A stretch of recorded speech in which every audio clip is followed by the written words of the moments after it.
Bonjour à tous, alors cette semaine je vous emmène dans mon garage et on va domotiser la porte de garage avec ce petit appareil que j'ai acheté sur AliExpress. Je vais en profiter aussi pour vous parler de l'installation de ma porte de garage. Je l'ai installée récemment, je ne vais pas vous faire un tuto sur toute l'installation, par contre je vais vous parler de 2-3 anecdotes sur le sujet en même temps. Allez, c'est parti. Et surtout les amis, mettez un pouce bleu, abonnez-vous, mettez un commentaire, c'est super important pour la chaîne. Merci beaucoup. Alors le mois dernier, j'ai changé ma porte de garage et j'ai pris une porte sectionnable d'une Artens Premium de chez Leroy Merlin. Ça, je vais vous en parler un petit peu plus tard dans la vidéo sur comment s'est passée l'installation parce que j'ai 2-3 choses à dire. Mais en premier lieu, je voulais qu'on fasse le tour un petit peu de ce capteur que je vais installer pour domotiser ma porte de garage. Un petit capteur que finalement j'ai acheté 15-20 €, pas très cher. Il y en a beaucoup sur AliExpress notamment qu'on peut trouver. Moi j'ai choisi la marque Loratap. Alors je choisis cette marque tout simplement parce que j'ai déjà des produits Loratap. J'avais domotisé mes volets roulants avec cette marque là et honnêtement je suis très content de leur petit capteur, interrupteur qui est même livré avec des petites télécommandes. Du coup je me suis dit pour le garage je vais partir aussi sur la marque Loratap. C'est pas du tout sponsor, c'est vraiment moi. Et puis en plus, ce que j'ai bien aimé, c'est que, j'ai vu plusieurs choses sur ce produit. Et puis la deuxième chose, c'est qu'il est assez complet et on va le voir en déballant. On a vraiment tout ce qu'il faut et même plus dans cette petite boîte. Et ça, je trouvais ça que c'était plutôt intéressant justement d'avoir beaucoup de choses. Alors on va l'ouvrir et regarder un petit peu ce qu'on a à l'intérieur. Donc, bien sûr, on a le petit capteur qui va pouvoir nous permettre de domotiser avec la liaison Wi-Fi la porte de garage. On voit qu'il y a plusieurs entrées. Vous allez voir que dans le manuel, d'ailleurs, si on reprend la boîte, vous voyez ici, rien que sur la boîte en carton, on a déjà le schéma de branchement de l'appareil. Donc on voit très bien que ça risque bien d'être assez simple, dans le sens où on aurait l'alimentation à brancher, le contact sec qui se mettrait sur le moteur de la porte de garage, et puis tout simplement un petit sensor pour dire quand la porte est ouverte ou fermée. Alors normalement on va retrouver tout ça dans la boîte. Donc on a aussi, on a même des petits clips là pour pouvoir clouer le câble facilement. On se retrouve aussi ici avec justement là le petit capteur et puis des petites mousses, des petits collants pour pouvoir fixer. On a aussi des petites équerres, ça c'est pratique. On a ici encore des petites attaches qui vont pouvoir se coller, où on va pouvoir passer le câble à l'intérieur, une autre manière que les petits clous. On dispose aussi du coup du capteur, avec une longueur de câble qui est quand même intéressante. Je pense qu'on va pouvoir faire pas mal de choses, et en plus les câbles sont déjà préparés, donc ça c'est chouette. De même pour l'alimentation, alimentation avec aussi les petits câbles. Hop. Et puis on a à l'intérieur, qu'est-ce qu'on a ici? Le câble tout simplement qui va nous permettre de relier le contact sec du moteur au petit module. Donc en fait on a vraiment tous les câbles à l'intérieur et je trouve ça vraiment très pratique, et surtout aussi le fait qu'ils fournissent tous les petits accessoires pour pouvoir le fixer convenablement. Franchement, c'est pour ça que j'ai choisi ce produit, parce que je trouve qu'il est vraiment assez complet dans la boîte. On a un petit manuel avec. Bon, déjà, on a vraiment rien que sur la base de la boîte toutes les instructions, donc je pense que ça devrait être assez facile à faire. Je vais prendre le manuel tout simplement au français. Voilà, guide d'installation de l'ouvre-porte de garage intelligent. Et quand on regarde du coup le guide d'installation, on retrouve déjà directement le schéma, très simple. Et puis ensuite, hop là, on a tout ce qui concerne comment ajouter l'appareil et comment installer bien correctement toutes les choses. Donc dans les faits, ça a l'air assez simple. Je vous propose de directement aller dans le garage et puis on va connecter tout ça. Ah oui, je ne vous ai pas parlé du moteur de la porte de garage. Donc ici, j'ai mon petit manuel. J'ai au niveau du moteur un Dexo Optimo Artens Premium RTS de Somfy. Et si je vais directement à la page de la connexion ici, on voit que j'ai le contact sec qui se trouve sur le Start ici, qui va pouvoir, normalement c'est à la place du C que je dois brancher le petit capteur. Et il n'y a vraisemblablement rien de compliqué, ça devrait se passer plutôt assez bien. Donc c'est parti.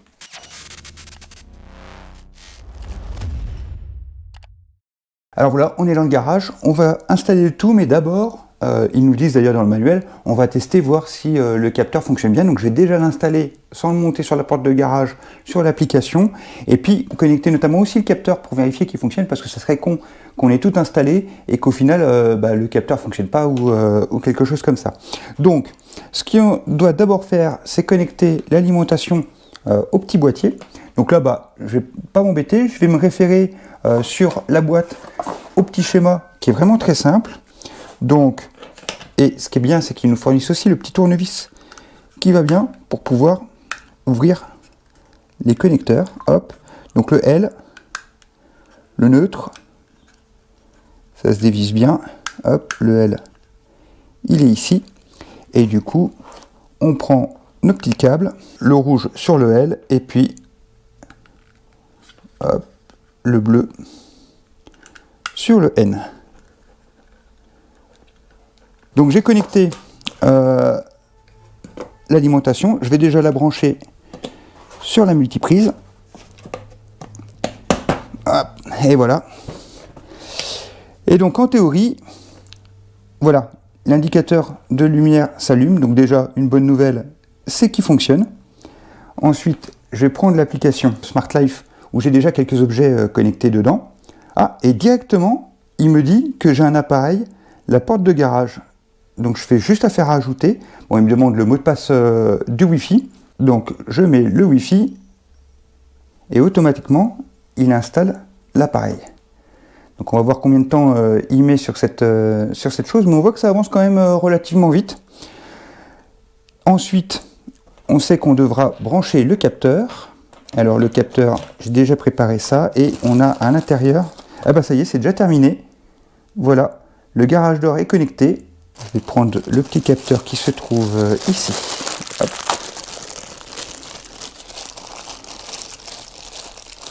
Et voilà, l'application a démarré. Donc maintenant, on va tester si le capteur fonctionne. Donc pour ça, puisque il est branché ici, donc j'éteins bien ma multiprise pour couper le courant. Il ne s'agit pas de se prendre une petite châtaigne. Et puis, je vais brancher le capteur. Et là, on vérifiera si, du coup, il fonctionne. Et le capteur se branche toujours grâce au schéma sur ces deux ici. Il précise bien qu'on a deux fils. Qu'on branche n'importe quel fil dans n'importe quel trou n'a aucune importance. Hop. Donc, j'enfonce bien mon petit câble. Que je visse. On prendra peut-être des tournevis quand même un peu plus sérieux pour bien faire les connexions dans le montage final. Alors il faut trouver le petit trou. Voilà.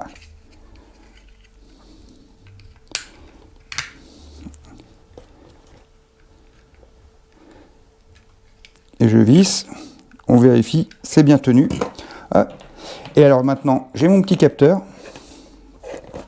que je mets, hop, je vais le tenir. Donc j'ai branché le capteur, je rallume bien évidemment le courant une fois que le capteur est allumé, et puis je retourne dans l'application Smart Life où la porte de garage, elle est marquée qu'elle est ouverte, et si je remets le petit capteur à côté, il m'indique fermé. Regardez ici sur l'application, je vous le mets là sur le côté, donc regardez, il est fermé, je retire le capteur. Hop, il m'indique ouvert sur l'application. Je remets le capteur à côté, il m'indique fermé, il met même une notification, donc ça c'est plutôt sympa. Donc ça veut dire que le capteur fonctionne, on va pouvoir passer vraiment à l'installation, et vous avez vu comment ça s'est installé, et ça s'est connecté à l'application vraiment en un clin d'œil. Donc en théorie, là, pour le moment, on ne va pas avoir de surprise. On s'est mis juste au-dessus du moteur, qui est là-haut, le moteur Somfy, et puis on va installer notre petit connecteur. Alors je vais déjà brancher le petit câble sur le capteur, en sachant encore une fois, pareil, il précise bien que on se moque de l'ordre des fils. Le principal, c'est qu'il doit être en S1 et S2 sur le petit bornier. Donc, je ouvre mes petits, hop, et je connecte du coup n'importe lequel. Je vais mettre les deux en même temps, voilà, hop, très bien. et puis je resserre.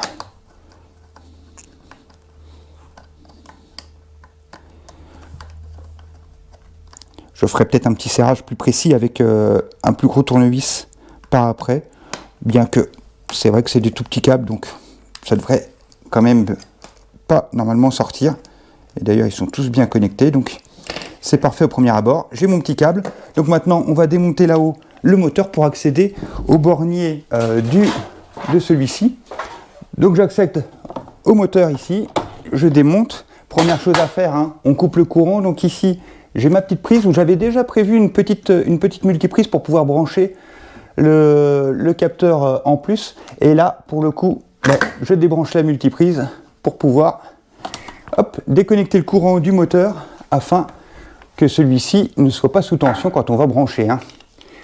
Alors, il y a deux petites vis. Hop, on va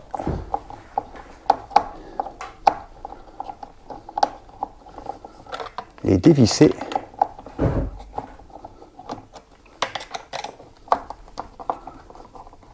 Le but étant d'accéder au bornier à l'intérieur du moteur.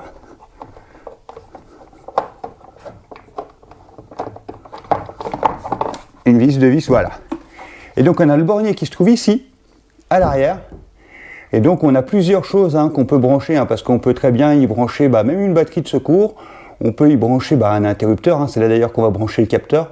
On peut aussi y brancher une lumière extérieure qui sera un avertisseur quand la porte se ferme ou s'ouvre, et encore d'autres petites choses. Donc là en l'occurrence, nous, c'est ici le start, comme on l'a vu dans le manuel, qui nous intéresse. Alors,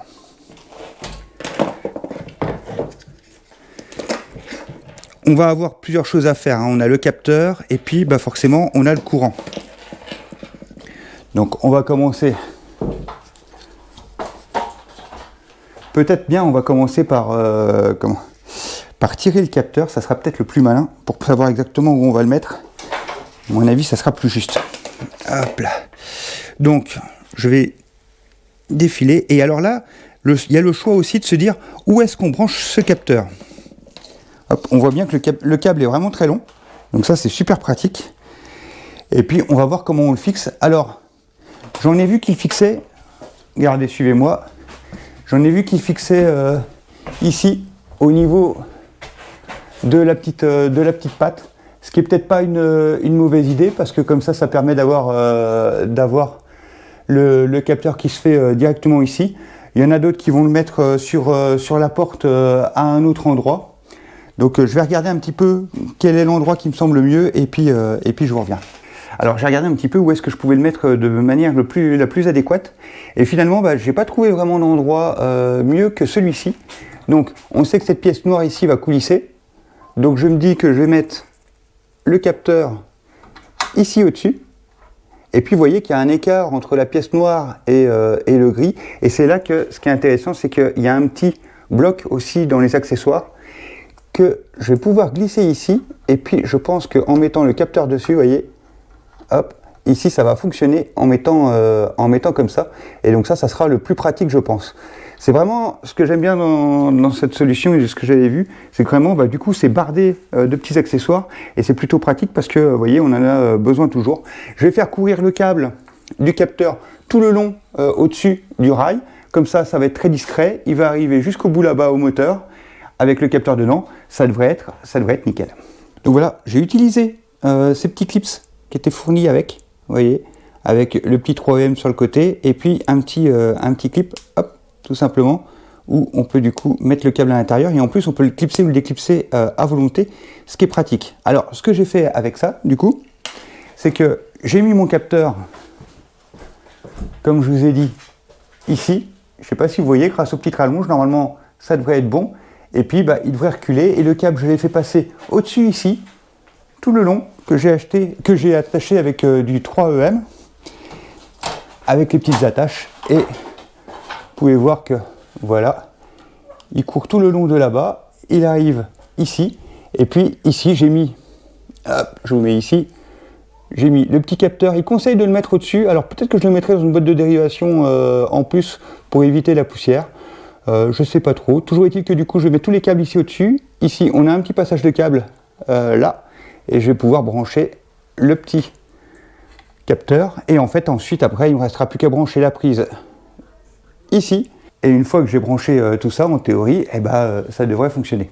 Donc ce qu'on va faire, c'est que je vais brancher ça. Et puis on va faire le test pour voir si ça fonctionne. Alors on doit le mettre sur le start qui est donc ici. C'est les deux qui se trouvent là. Donc encore une fois, comme ils nous ont dit, aucune importance de quel câble on met où, puisque c'est juste. Bien sûr, je n'ai pas réussi à le mettre parce que c'est un petit peu embêtant ça. Des fois, c'est de réussir à bien voir les trous. Et puis, j'avoue qu'en plus, comme on a coupé l'électricité, et ben, la vision avec la torche est quand même pas si simple. Alors, est-ce que je l'ai bien mis?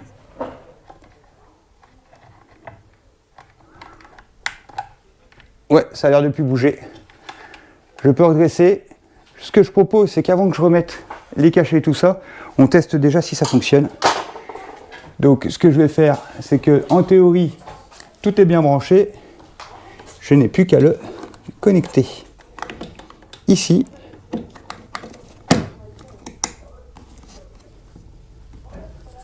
Voilà, elle s'allume. Ce que je vais commencer par faire, c'est utiliser la télécommande, juste pour vérifier que ça fonctionne avant d'utiliser. Voilà, donc là, pas de souci. La porte s'ouvre bien. Et je stoppe, je vais dans le sens contraire. La porte se ferme bien. Et voilà. Maintenant, ce qu'il nous reste à faire, c'est qu'on va prendre le téléphone. D'ailleurs, c'est très marrant parce que je viens d'avoir une notification. Je ne vous l'ai pas enregistré sur l'écran. Voilà. C'est très marrant parce que je viens d'avoir une notification qui m'indique que la porte de garage est fermée. Juste à l'instant. Et donc c'est vrai puisque donc j'imagine que là, le capteur déjà, ça veut dire qu'il est bien en fonctionnement. J'ai ma porte de garage. Ici, elle est notée qu'elle est fermée. Je vais appuyer sur le bouton et ça lance l'enclenchement. On voit l'animation, il me signale qu'elle s'ouvre et on voit bien le petit capteur qui est ici. J'espère qu'il tiendra bien dans le temps. De toute façon, c'est pas grave si jamais il lâchait, dans le sens où hop, et là on voit bien que la porte est ouverte, dans le sens où, regardez, ce qui est bien, c'est qu'ils nous fournissent quand même vraiment assez de matière pour pouvoir réutiliser plusieurs éléments. Vous voyez que finalement là, on a fini l'installation et ben il nous reste encore plein de petites attaches et de petits capteurs malgré la fin de l'installation. Je peux appuyer sur le bouton et vous voyez, la porte se referme tout simplement avec le téléphone. C'est pas merveilleux? Voilà une installation rondement menée. Et franchement, très très simple à faire. Et 15-20 €. Franchement, là, moi je sais pas quoi dire. C'est pas un placement produit, mais j'adore. Ce qui va me permettre quoi? Ça va me permettre tout simplement, imaginons une livraison, je suis pas chez moi, une livraison, et je peux très bien à distance ouvrir le garage, être sûr qu'elle s'ouvre ou qu'elle soit fermée, et ainsi pouvoir avoir le livreur qui dépose son colis et puis qui repart, et je n'ai pas raté ma livraison. Ça c'est un gros plus. On va voir comment ça fonctionne à l'usage, mais je suis très très fan. Donc là pour le moment, actuellement, il est à 21,23 €, en sachant qu'il y a plusieurs versions, hein. Moi j'ai choisi la version 1 avec en filaire, avec le capteur qui se retrouve en filaire, mais il existe une version actuellement, version 3, où là on est sans fil, on a le capteur de porte qui est sans fil avec le relais. Personnellement, j'ai pas opté pour cette solution, parce que sur une porte de garage, on a la distance nécessaire, donc je me suis dit que c'était plus facile de le faire en filaire. Et puis par sécurité, je me suis dit un fil c'est quand même plus sécuritaire. Après, dans les faits, c'est pas si dramatique parce que si je perdais la connexion du capteur, de toute façon, il y a les télécommandes avec la porte qui peuvent fonctionner. Mais bon, voilà, le câble me semblait le plus adéquat et le plus fiable. Alors avant de vous parler de l'installation de ma porte de garage en tant que telle, je vais faire un petit tour de l'application parce que je trouve qu'il y a des petits éléments qui sont sympas. Notamment, vous voyez, l'interface est vraiment très simple. Alors en haut, on peut changer le nom de la porte de garage. Ça peut être utile si on a plusieurs portes de garage notamment. Et puis en dessous, on a des petites icônes qui sont pratiques parce que du coup, il y a plusieurs options qui sont quand même intéressantes. Alors, qu'est-ce qu'on a? On a le premier où on a un historique complet. Et là, c'est vraiment génial. On voit exactement à quelle heure, quel jour on a fermé ou ouvert la porte de garage. Bah, ça peut être pratique, hein, surtout si on est à distance et qu'on veut être sûr qu'on l'ait bien fermée ou bien ouverte. Et bah, ça nous donne une information qui est utile. Et puis si d'autres personnes de la famille l'ont ouverte. On a aussi un petit bouton qui nous permet de faire une programmation horaire. Alors, ça semble pratique dans les faits. Après, je vois pas trop à quel usage ça peut vraiment servir. Mais pourquoi pas, le fait de pouvoir ouvrir ou fermer la porte à des horaires précises, pourquoi pas, au moins ça existe, c'est dans l'application. Alors après, bah, on a le petit bouton, hein, tout simplement pour l'ouvrir ou la fermer. Il suffit de cliquer dessus pour qu'on l'ouvre ou pour qu'on la ferme. Et puis ensuite, on a un petit bouton où on peut configurer un décompte. Alors là, c'est quelque chose qui peut aussi être pratique dans le sens où, bah, si on a ouvert la porte, on peut lui dire que tant de minutes ou tant de temps après, ben, on ferme la porte. Ça peut être aussi quelque chose de sympa. Et on a un dernier bouton qui sont tout simplement les paramètres, où là, ben, on peut régler les notifications, hein, si on les veut ou si on ne les veut pas. On peut aussi régler une alarme. Alors c'est sympa, ça veut dire que si la porte est ouverte, il peut nous envoyer tous les X temps un rappel comme quoi attention, la porte est ouverte. Et puis, il y en a une autre, de toute façon, un petit bouton aussi qui nous permet d'avoir, de temps en temps, il nous envoie une petite notification pour nous dire l'état de la porte. Ça peut être aussi sympa. Il y a le contrôle vocal. Alors, contrôle vocal, ça fonctionne avec Alexa Google. Bon, moi, je suis pas trop fan, je pense pas que je l'utilise, surtout sur la porte de garage. Trop peur de l'ouvrir de façon indépendante. Et puis, on a un temps d'exécution. Voilà, je vois pas trop l'utilité de cette fonction. Enfin voilà, toujours est-il que tout ça pour dire que l'application, je trouve qu'elle est quand même bien faite parce qu'elle est hyper simple, hyper facile. Il y a tout qui est clair, il y a tout qui est net. Donc je suis plutôt satisfait de cette application. Voilà, bah, on a fini le tour. On passe à la suite. Parce que ma petite histoire, eh ben, j'ai hâte de vous la raconter quand même.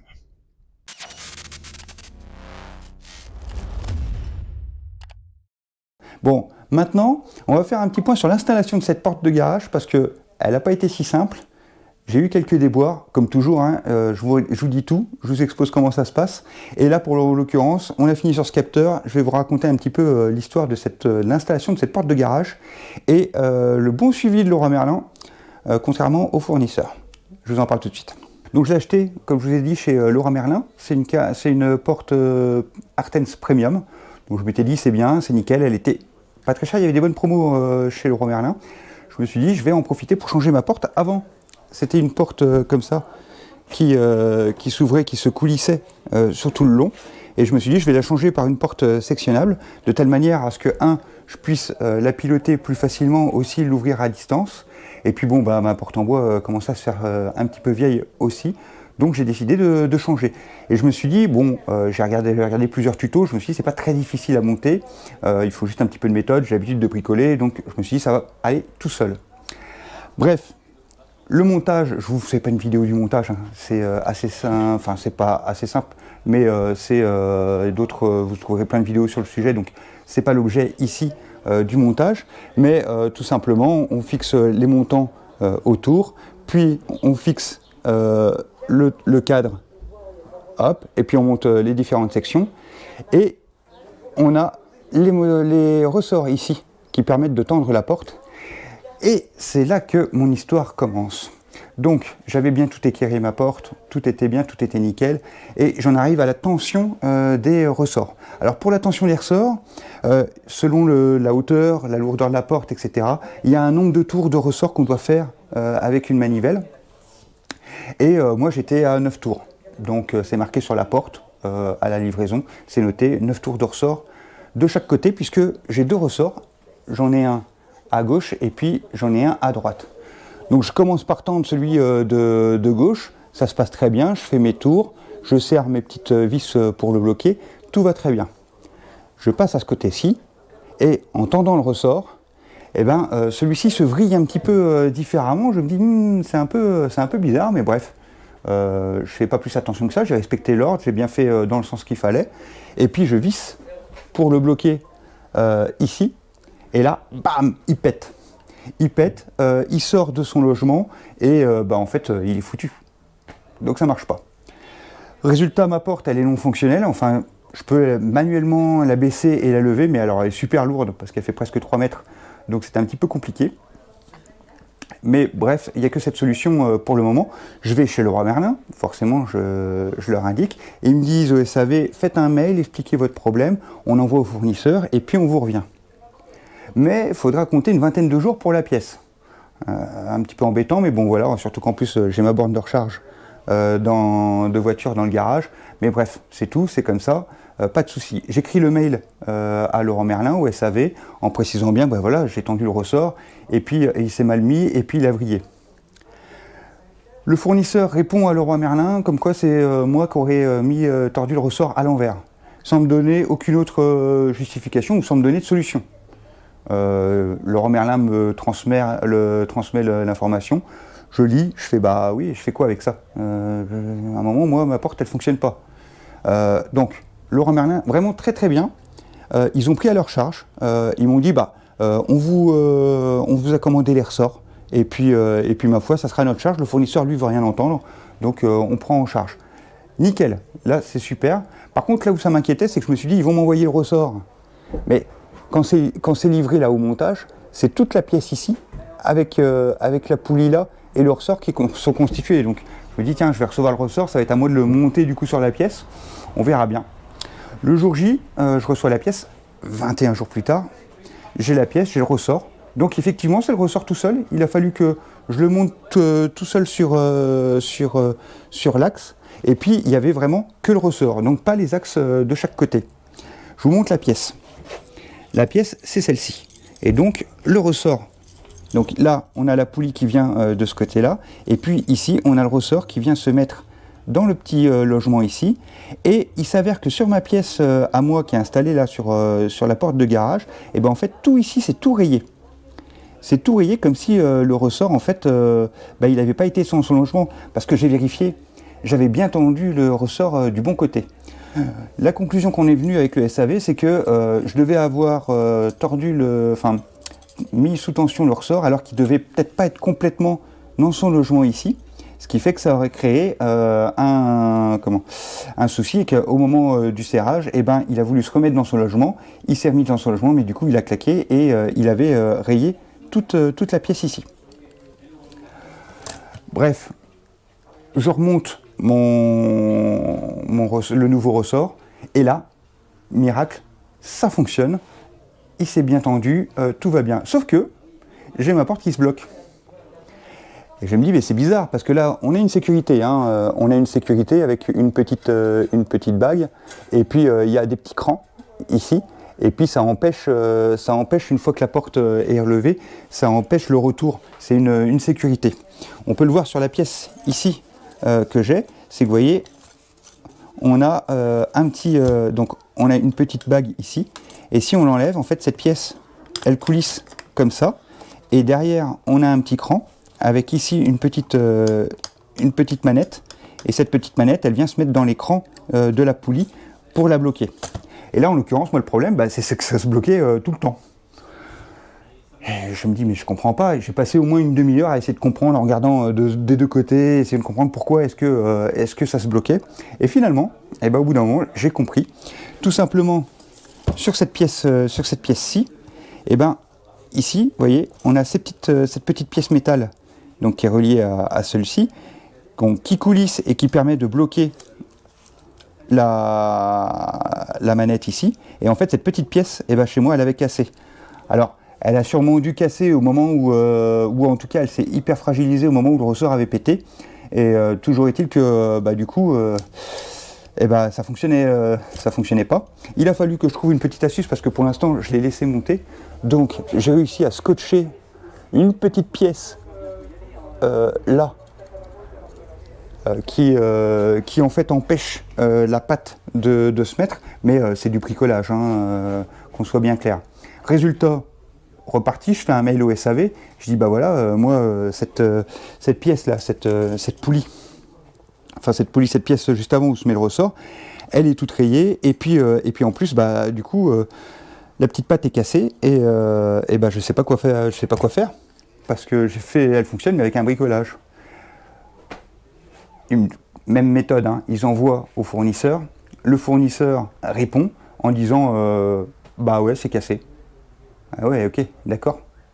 Mais quoi, c'est pas moi qui l'ai cassé, hein, c'est avec le truc, donc où est l'erreur? C'est moi ou c'est toujours est-il que moi j'ai acheté une porte neuve, je l'ai montée dans les règles, si après il y a des dégâts dessus, et ben encore une fois, le fournisseur a rien voulu entendre, et Leroy Merlin a commandé la pièce. Ce qui fait que aujourd'hui, bah, je me retrouve avec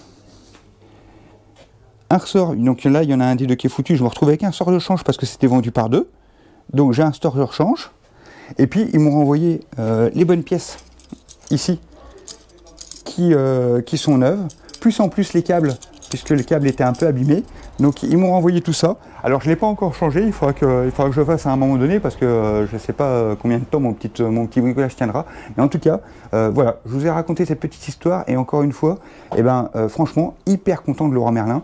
Le service après-vente du Leroy Merlin de Charles de Mézières, en tout cas, il est vraiment tip-top. Ils m'ont renvoyé les pièces. Par exemple, bon, j'ai vu les prix, hein. Les ressorts c'est une centaine d'euros, les poulies et les câbles c'est aussi 150 euros, quelque chose comme ça.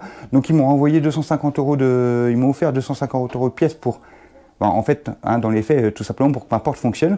Mais ils ont payé au fournisseur parce que monsieur le fournisseur, lui, ne voulait rien entendre. Donc là, pour le coup, franchement, Leroy Merlin, Charles de Mézières, au top. Voilà, c'était la petite histoire, c'était la petite anecdote que je voulais vous raconter par rapport à cette porte de garage et son installation. J'aime bien encore une fois vous partager des fois quand j'ai des déboires ou des choses comme ça. Et là, ça me semblait intéressant. Je me suis dit, je vais en profiter pour domotiser la porte et puis en même temps vous partager cette petite histoire parce que ça peut arriver à d'autres et vous laissez pas avoir quelque chose qui casse. Ça doit être remplacé, c'est en garantie, c'est en SAV et Leroy Merlin a assuré. Pas le fournisseur. Voilà,